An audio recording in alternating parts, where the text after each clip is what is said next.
They said it was impossible. They said at -71 degrees, eyes freeze shut in seconds. But when 80-year-old Anna Anderson heard the desperate scratching at her cabin door in the heart of the Siberian wilderness, she didn't find a lost traveler. She found a monster, and it was asking for help. The thermometer outside the triple-paned glass of the cabin read -71, circ $C. In the Oymyakon Valley of Yakutia, they call this the whisper of the stars, when the air is so cold that your own breath freezes instantly with a sound like crackling rice. But for Anna Anderson, living alone in a timber cabin 20 miles from the nearest settlement of Tomtor, it wasn't poetic. It was just another Tuesday in hell. Anna was 82, a woman of iron will and brittle bones. She was the widow of Thomas Anderson, an American geologist who had come to Russia in the 90s for the diamond rush and never left. After Thomas died in 2018, everyone, including the local frantic district officer, Sergeant Borisov, begged her to move back to the city. Anna refused. This cabin, built of larch logs thick enough to stop a tank, was her home. It was where her memories lived. But on this night, January 14th, 2024, the memories were drowning in the wind. The blizzard outside was a white wall, burying the world. Anna sat by her cast-iron wood stove, wrapping a bandage around her arthritic knee. The silence of the cabin was usually heavy, but tonight it was broken by a sound that made her blood turn to slush. Thump. It wasn't the wind. The wind shrieked. It didn't knock. Thump. Scratch. Krurak. Something heavy, immensely heavy, was testing the structural integrity of her front door. Anna froze. Wolves? No. Wolves scratched. This felt like a battering ram. She reached for the old double-barreled shotgun Thomas had taught her to use. Her hands shook, not from the cold, but from a primal realization. In Yakutia, you don't open the door after dark. Not for anyone. Go away! Anna shouted, her voice thin and raspy. I have a gun! The response was a low, guttural moan that vibrated through the floorboards and up through the soles of her felt boots. It wasn't a roar of aggression. It was a sound of agony. Anna hesitated. She moved to the frosted peephole, but it was caked with ice. She had to use the side window, scraping away a layer of frost with her fingernails. She peered out into the grey, swirling abyss, her heart hammered against her ribs.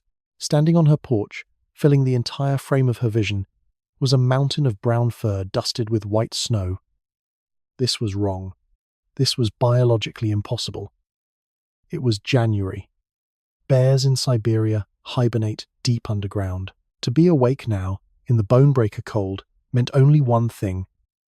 Something had driven it out.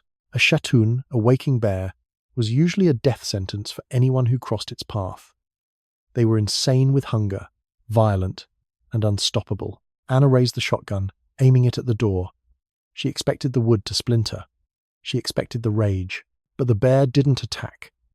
It slumped. Through the thin glass, Anna saw the massive creature drop to its haunches. It turned its massive head toward the window, and for a second, Anna locked eyes with the beast. The eyes weren't black pits of fury. They were glazed, desperate. Then she saw it. Tucked under the massive sow's chin, shielded from the biting wind by the mother's chest, was a bundle of fur no bigger than a loaf of bread. A cub.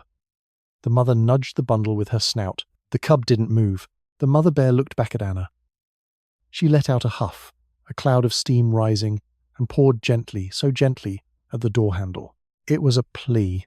Anna lowered the gun. Her mind screamed suicide. Her instincts screamed danger. But her heart, the heart of a woman who had never been able to have children of her own, recognized the look.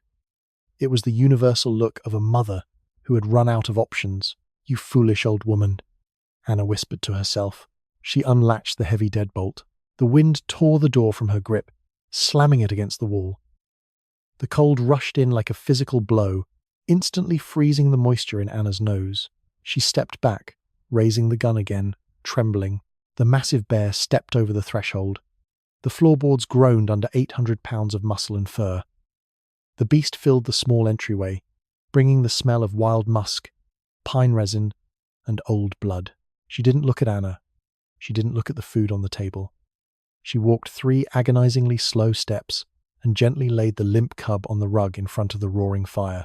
Then The mother collapsed beside it, her breathing ragged, her eyes fixed on Anna.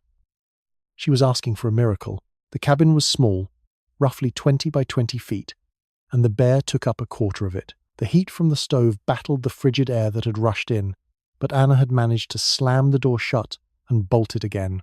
Now, she was trapped. Anna stood with her back against the kitchen counter, the shotgun still in her hands. The mother bear's head was the size of a microwave oven.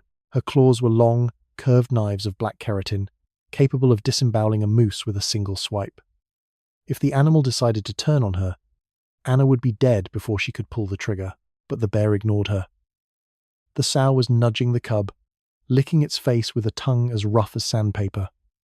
The cub was unresponsive. Its breathing was shallow, a wet, rattling sound that Anna recognized instantly from her days volunteering at the Tomtor clinic years ago. Pneumonia, or acute hypothermia. Maybe both. "He's dying," Anna said aloud. The sound of her voice made the mother bear's ears twitch, but she didn't growl. She just let out a high-pitched whimper, a sound so unbear-like it broke the tension in the room. Anna looked at the gun, then at the cub. She placed the shotgun on the counter. "If you wanted to kill me, you would have done it already," she muttered. She moved slowly. Every step was a negotiation. She walked toward the fire, her hands visible. The mother bear tensed, her muscles rippling under the thick coat, a low rumble starting in her chest. Anna stopped. She lowered her gaze, showing submission, and pointed to the cub. "I can help," Anna whispered. "But you have to let me." She didn't know if the bear understood the words, but she understood the tone. Anna knelt beside the cub. It was a male, barely a few months old. He was emaciated. He shouldn't have been born this late in the winter. Nature had made a mistake. His body was cold, his gums pale blue. "Hypothermia," Anna diagnosed. "We need heat, sugar, and antibiotics." She went to her pantry. Anna lived a prepared life.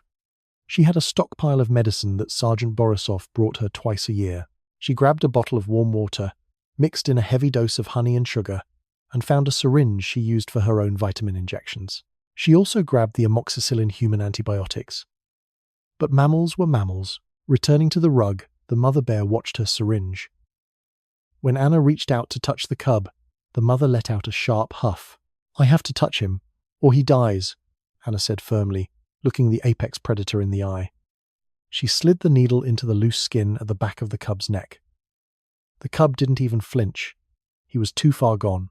Next, she used a dropper to force the sugar water into his mouth. He swallowed, a weak reflex. For the next 4 hours, time blurred.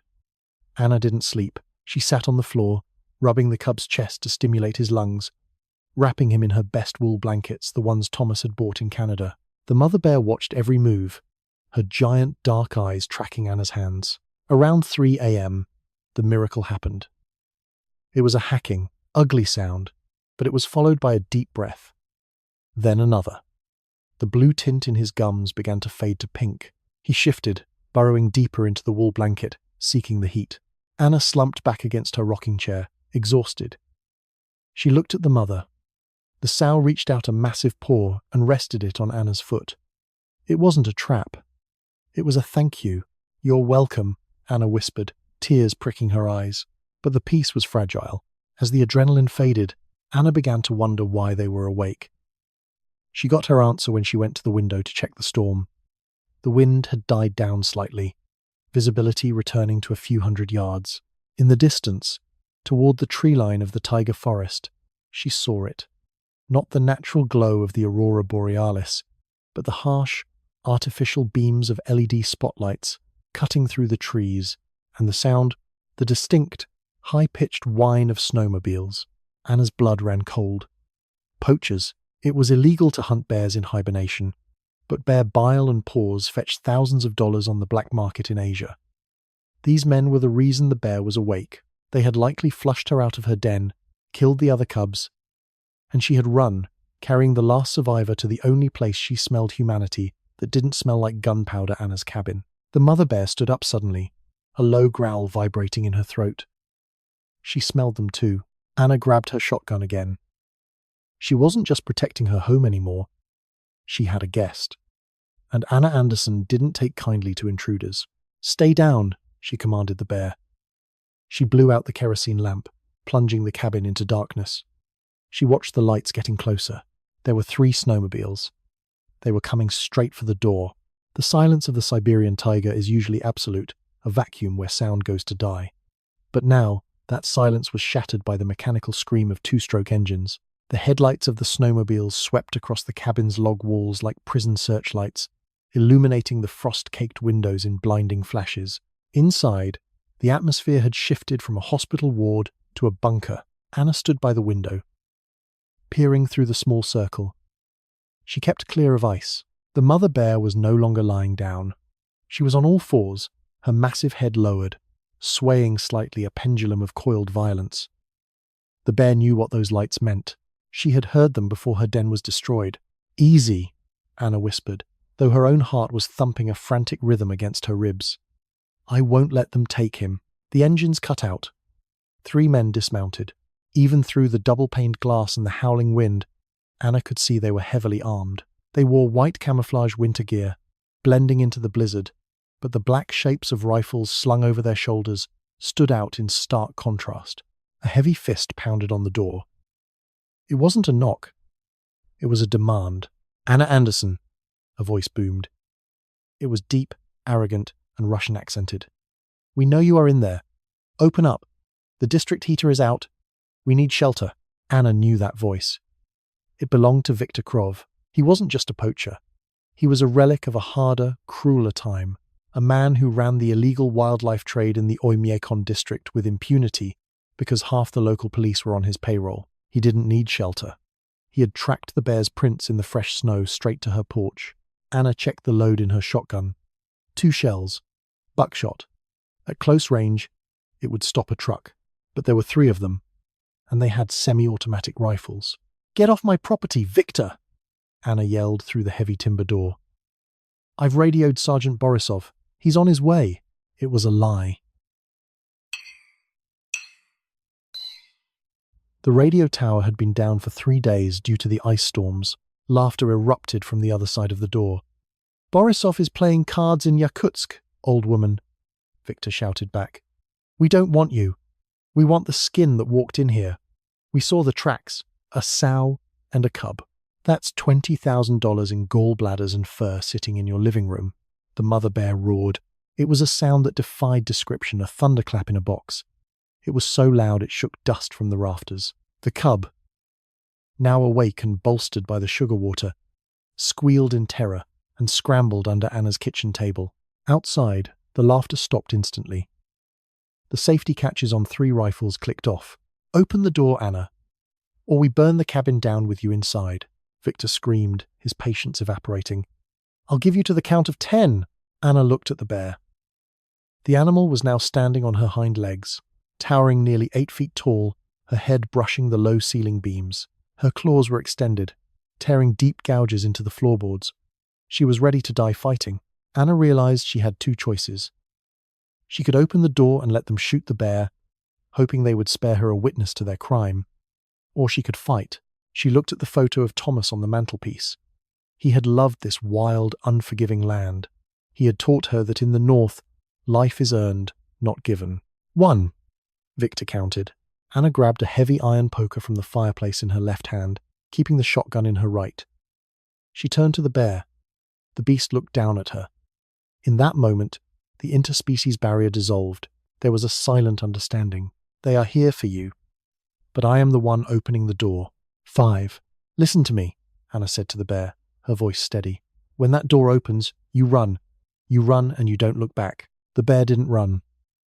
She shifted her weight, positioning herself in front of the table where the cub was hiding. She was acting as a shield. 8. "I'm coming out," Anna screamed. She reached for the deadbolt. Her arthritic fingers screamed in protest as she gripped the cold metal. 10.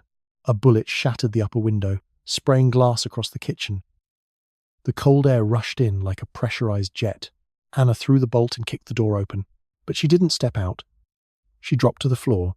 Anna hit the floorboards hard, curling into a ball, covering her head. For a split second, the 3 men standing on the porch, rifles raised, were confused.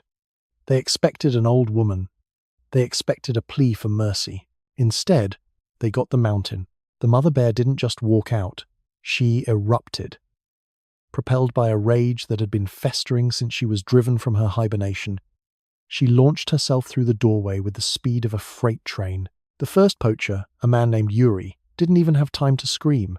The bear's massive shoulder slammed into his chest, sending him flying off the porch and into the snowbank 5 meters away. The sound of ribs cracking was audible over the wind.